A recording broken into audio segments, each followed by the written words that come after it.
Hey, welcome back to the Practical Proficiency Podcast. I'm so excited to hang out with you today because we're starting to answer some of your really great listener questions. So, this is a series where folks have been submitting questions who are listening to the podcast and looking for some help on proficiency-oriented instruction, just like you.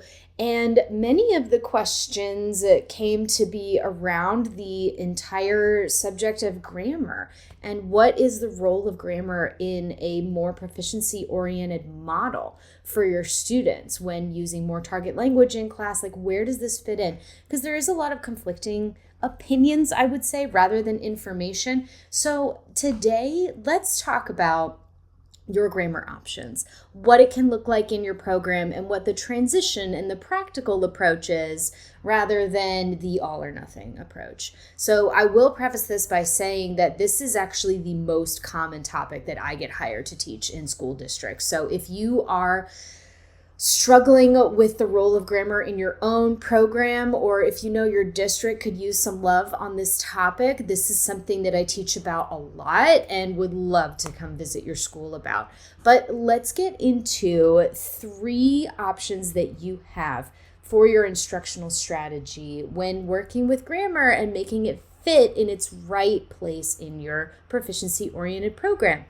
What we're going to be looking at today, if you're watching via video, for the video version of the podcast, you're going to see a sampling of some slides for a workshop that we did together for my PD program, the Practical Proficiency Network. Because again, this is a really important part of understanding how to make proficiency-oriented instruction work for you instead of working so hard for proficiency.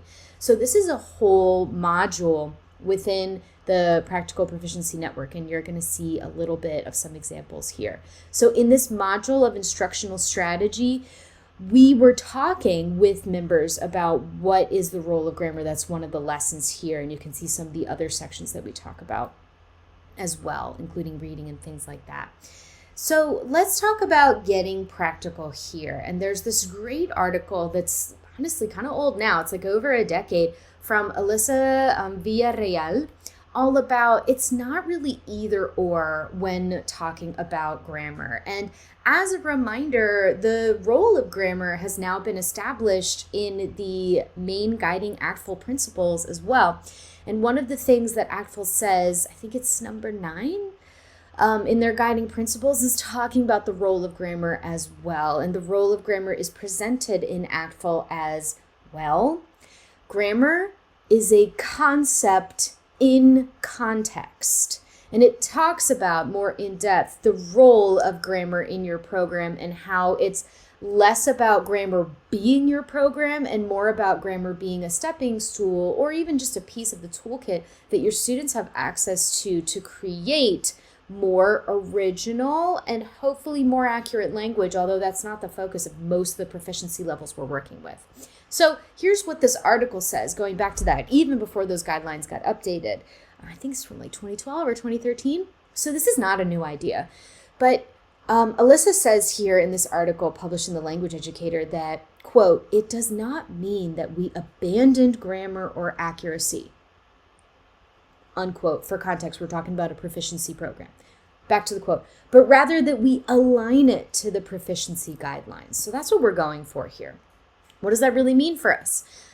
In the Practical Proficiency Network and on this podcast, you will hear me talk a lot about the role of grammar. And this is the way I like to envision it, is that in the past, if the journey that we're going on with our students is a vehicle and you're going on a fun road trip, it has been perceived in the past that grammar was the one driving the car, that it was going to direct you on where you should go next.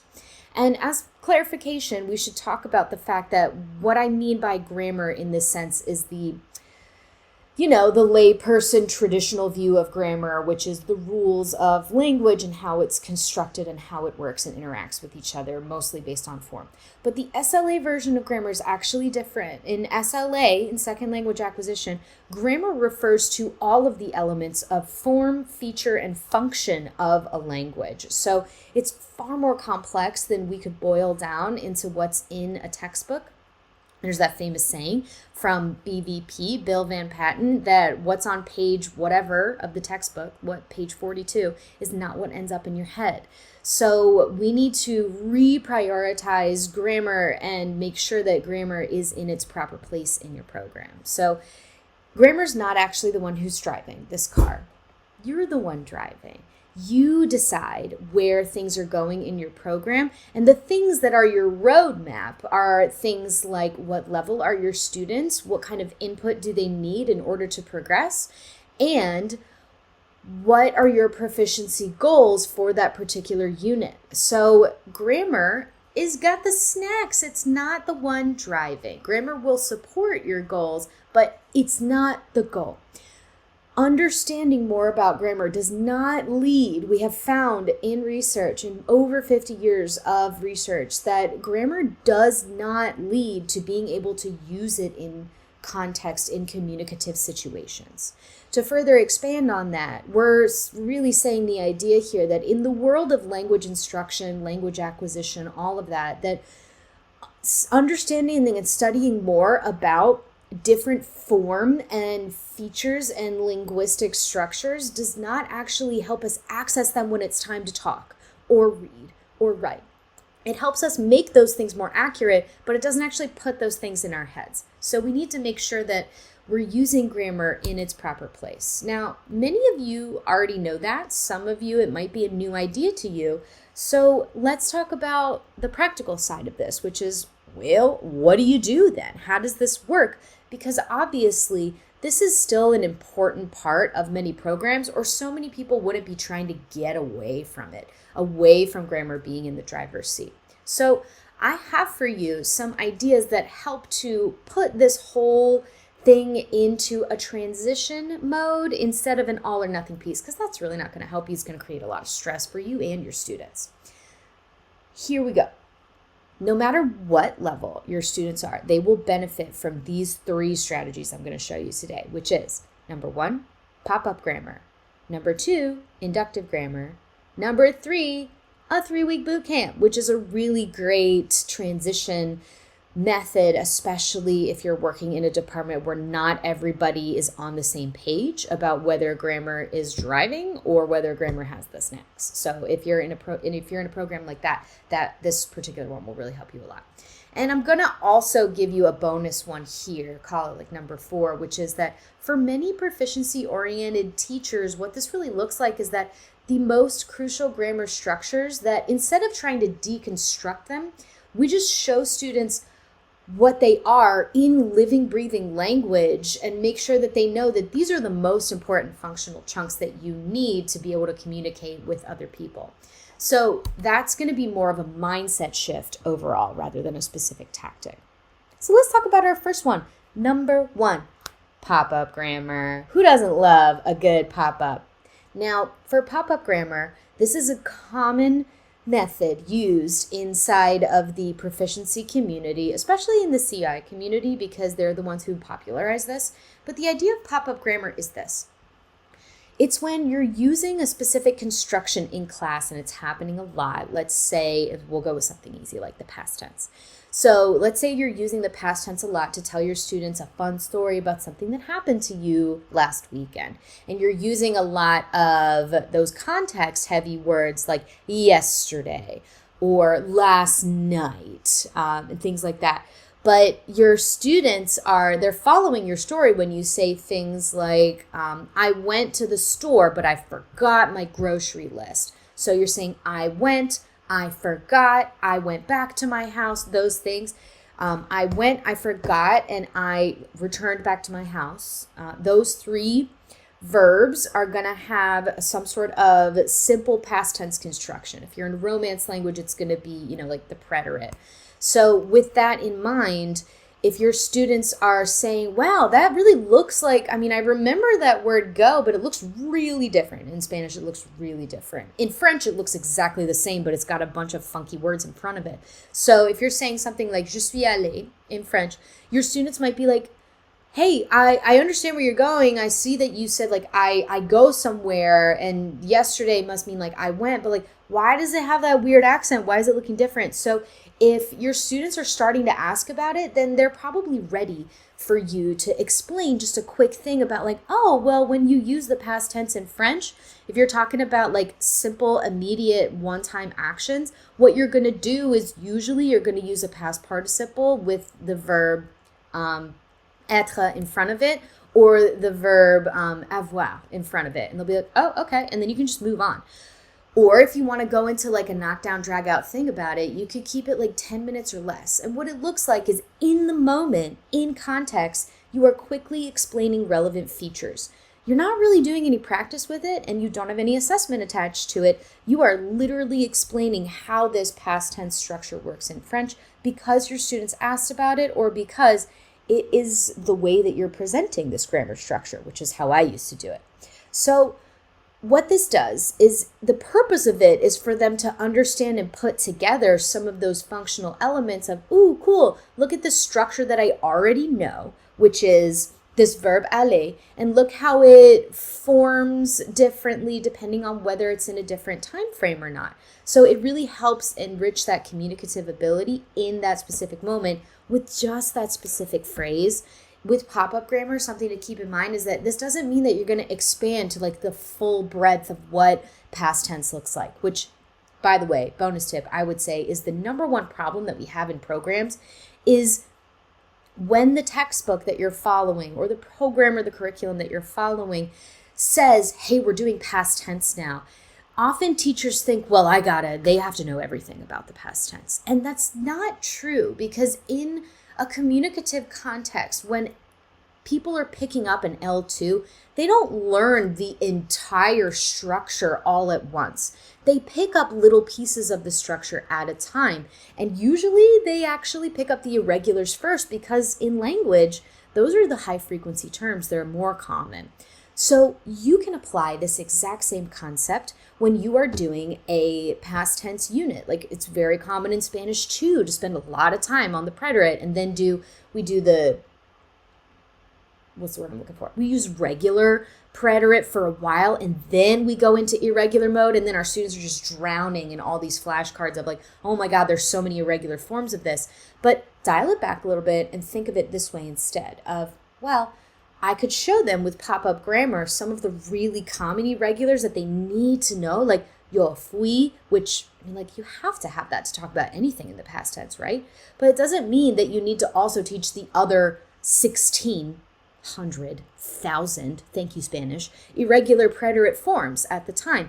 Why don't you just focus on like the sweet 16, or even smaller, the super 7s of what those high frequency past tense forms are? Because you know as well as I do that like teaching all of the irregulars at once, whoo, it's too much for you, it's too much for them. Like, please raise your hand and let me know if you've ever had like, oh wow, amazing success. All my students felt great about doing this very lengthy and in-depth unit about every single irregular preterite form.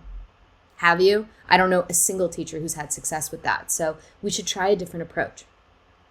And just as another example is that something that I used to do with students when we were talking about these verbs like gustar, often in Spanish class, especially in Spanish too, we use this verb quedar a lot to make this comparison, because it's an important grammar structure that's different from the L1 that most students have, which is English. So I would use te queda versus te quedan, that whole concept of like, it fits me well, or in this case, it fits you well, or like they fit me well when you're talking about like a pair of pants or something.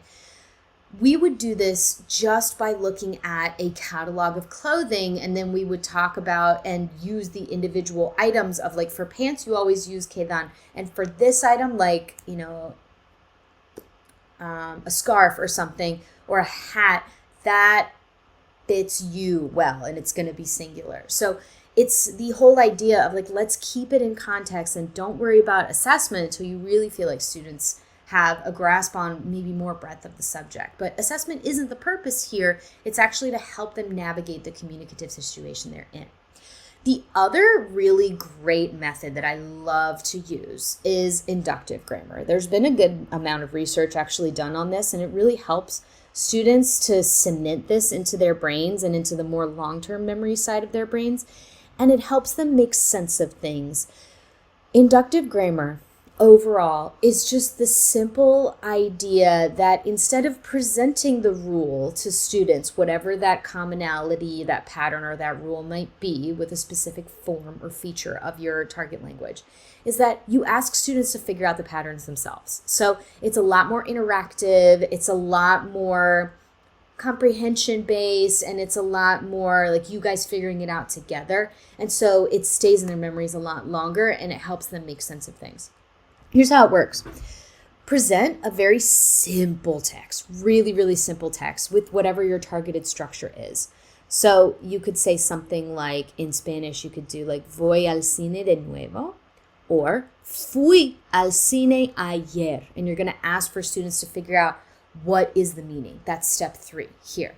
Step 4 is you're going to hypothesize as a class while guiding the students by giving them gentle hints about like, ooh, you're onto something, or like, I see where your thinking is at, but it's going to be a little bit different. Keep trying. So see if you can hypothesize as a class what the feature means and what the pattern might be. So if you're looking at something like I went to the movies yesterday, you're going to really highlight the word yesterday, talk about fui, and see like if they can figure out what do you think this might mean based on the context. So as that's happening, this is step 5. The teacher is facilitating discussion. Students will come up with the correct rule or formation on their own. And how this works too, and you can see this in a lot of modern teacher manuals if you're currently in a college class, or if you've taken a college class and you're like me and you kept most of your textbooks, then you can look back and see that inductive grammar is a very common, well-researched way to, in a proficiency-oriented manner, include grammar in your program in a way that helps students by hopefully producing that feature later on, because they understand it in a much deeper way than just the surface level memorization of, oh, here are the endings, oh, here's the irregular form. Now, the next thing that you're going to do after this is once students have the correct rule, once they've got the pattern down and they've come to the correct conclusion, then you're going to give them some ample practice and even more input to really solidify that structure in their heads. This works really well with, let's go back to the French example, when you have something that is easy to figure out on its own. Like if it's got some familiar elements that they've already seen before, like the verb aller in the past tense in French looks really similar to the infinitive that they've seen all year in French 1. So if you're in French 2 and you're working with aller, like this is a really nice inductive grammar. So in summary, this option, number 2, inductive grammar, is just asking students to figure out the pattern on their own and gently guiding the discussion so that they get to the right conclusion. It really helps them to memorize it. Now, if you are like me and you are team the less grammar, the better, not because grammar is bad, but just because it doesn't actually lead to acquisition. It just helps to transform and make the acquisition that's already in your students' heads more accurate. And since accuracy is not really a focus of my classroom and never has been, that can be like a whole nother episode that we talk about, is that when you're just hoping to have students have more fluency, more words to use, and more context and communicative situations in which they actually feel comfortable producing things, grammar's not really going to help you get there. So I eliminated it from my program as much as possible because the time you have with students is very little and very precious. So it just wasn't high on the priority list for me. So what I would do, because I didn't know where my students were going to go after they were hanging out with me in French 2, they could go to a French 3 program that was very grammar heavy. They could go to a college program, because I was working with a lot of high school seniors at that time, and they could potentially do a college exam where they're trying to get out of French 101 and just jump right into French 102, which would save them a lot of time and money. So I want them to be really happy with those results, and a lot of programs are still pretty grammar based. So something that I would do is tip number 3, which is a 3-week grammar bootcamp. When I get this question from Practical Proficiency members of like, oh my God, I have other people in my department who teach a lot of grammar, and I don't want my students to drown in that class because their abilities to communicate won't shine as well, just because they might not know the rule, even though they can use it, which we all know is better. But with this idea, We want your students to be successful in every environment that they're in without it taking up too much of that quality, juicy input time in your class. So I would suggest this simple thing, which is a 3-week grammar bootcamp. It's exactly what it sounds like. You know, all of those simple practice and presentation models and like simple, boring ass worksheets that you're used to and that you have maybe in abundance somewhere in an old filing cabinet or an old Google Drive. Well, this is a great time to do that, especially if you've got something like national exams coming up that you don't really have control over what's in the actual test or not. Maybe there's a state exam that's going to be testing on a specific grammar feature, or maybe you know that the next teacher that they go into for Chinese 3 is really going to hit them hard with some grammar rules and you want them to feel successful. So all this means is it's as simple as it sounds. Pick a section of the year and go over all the things you avoided with grammar during the year and let students go wild with that very comfortable form of class that they know well, which is teacher gives information, students absorb information, memorize, and then can write that information down later on a test. Like, that's easy. You guys can do that all day long as you have some fun ways and some fun games to do that. It's not nearly as difficult as creating communicative situations, right? So that could be an easy planning period for you. You just got to watch out because it's really boring. It's really, really, really, really, really boring. So you're going to need a lot of games and a lot of fun prizes and things to make this work. But it also can make students feel very secure and very happy because you can give them things like, hey, here's a 2-week packet of study guides and info and verb charts and like easy stuff for students to memorize that doesn't require a lot of cognitive thought, which, by the way, is probably why grammar is monopolizing a lot of the time that we do in class, is that when you have a difficult class or when you don't have any materials, like this is something that students are really good at and can experience a lot of success in, even though those skills don't transfer over into any type of communicative situation unless they're already at intermediate low in the amount of language that they have in their heads. And so you're just helping to polish and shape up the language that's already there. But again, it doesn't create new language. So this is a really nice way to shape and polish things up before an important test or before moving to a new class that you know there's going to be a lot of conjugation flashcards in there.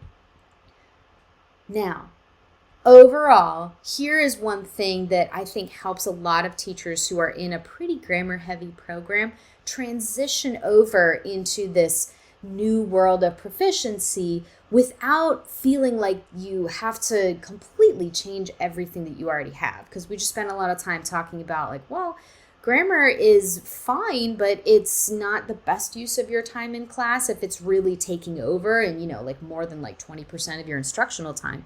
So here is something to help you understand that there is another really simple way that you already have access to. It doesn't require any new training, any new materials, or any of that junk. And it's this. Pretend that all of the grammar structures that you're teaching are just vocabulary and keep them in functional chunks. Functional chunks is the new favorite phrase of ACTFL, since about I don't know when it started, but I know that around 2016, 2017, it really started to get a lot of steam in the proficiency world, thinking about let's keep language in context together. So instead of presenting the conditional in a first-year class, remember all those restaurant units that we have in textbooks that are talking about I would like when it's time for you to order? And so you teach some things in Spanish, you teach me gustaría un vaso de agua when they're ordering, I would like a glass of water. Or in French, you're teaching je voudrais une limonade or something like that. So je voudrais is the conditional form of vouloir, and it's all about I would like rather than I want.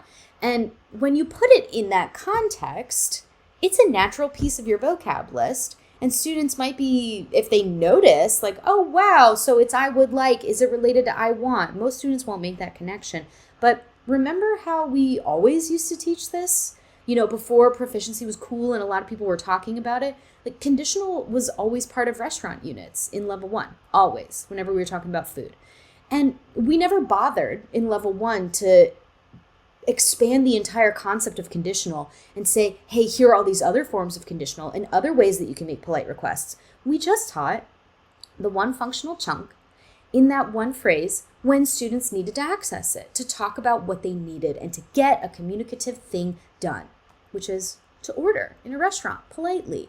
So we can do that with literally any other structure that you can imagine. The best example is conditional here when you're talking about level 1, but you can really treat any grammar or any language feature as just a natural part of your vocab list. And errors, quote unquote errors, they can just be spelling mistakes for now. This works really well until level 3 or 4 when your students are starting to reach into intermediate low and they actually crave a little bit more grammar instruction because they have language in their heads and they want to be able to use it more accurately.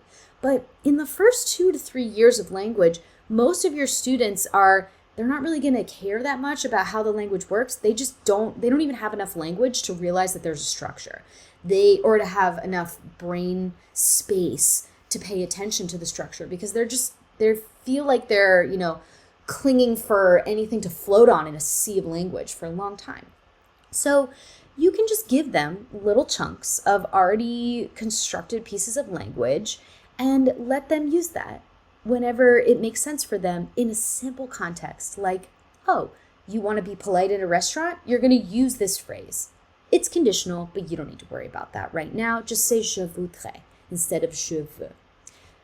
And you can do that for the entire year any way that you want to. It works in so many different situations. This was one of the main ways that I moved more towards proficiency in my program without changing anything about the current program that my school was following, because it wouldn't make sense for me to change the program, right? It just made sense to change a little bit about how I presented it and taught it. If you're doing this, I would say too, it also makes sense that you're not going to assess whether students can produce or, break down the verb voudrais and put it back into conditional, right? That doesn't make any sense.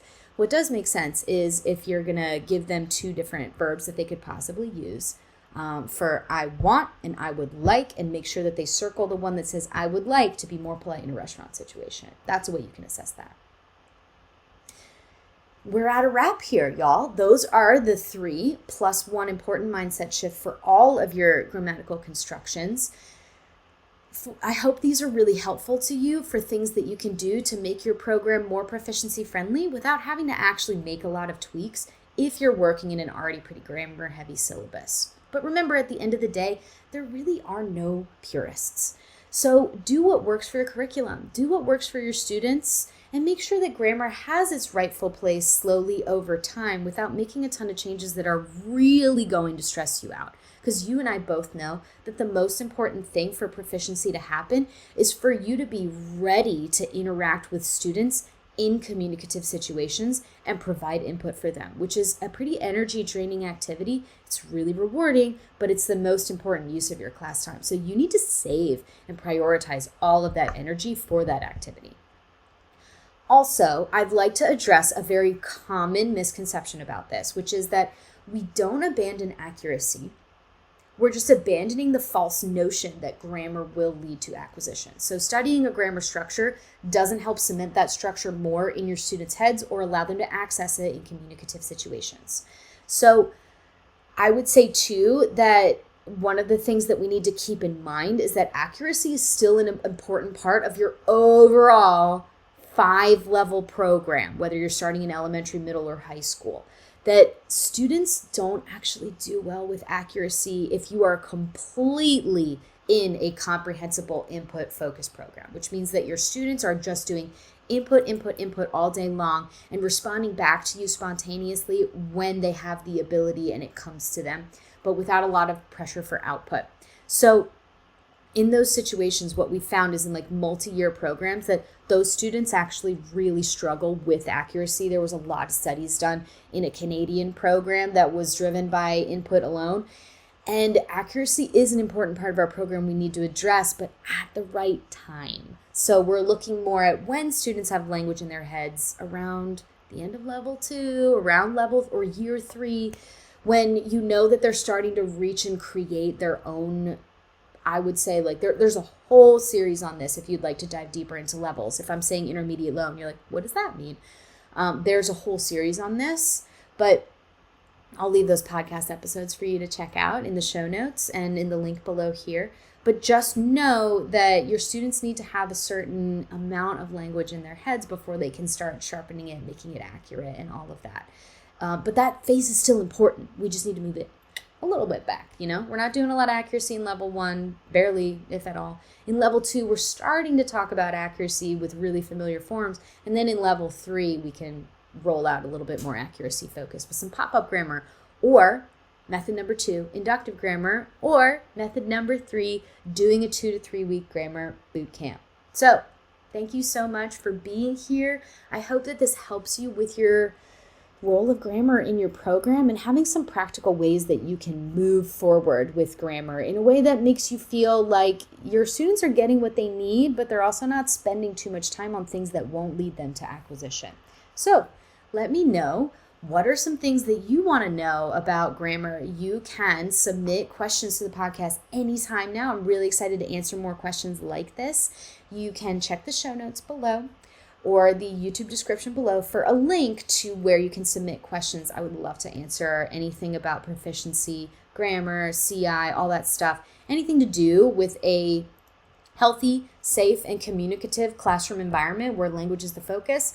Put it in the questions, and I'd love to answer that question over the air. But in the meantime, thanks so much for spending some of your valuable time with me, and I can't wait to see you in the next episode where we're going to talk a little bit more in depth about the role of grammar in your program. All right, ciao, bye for now.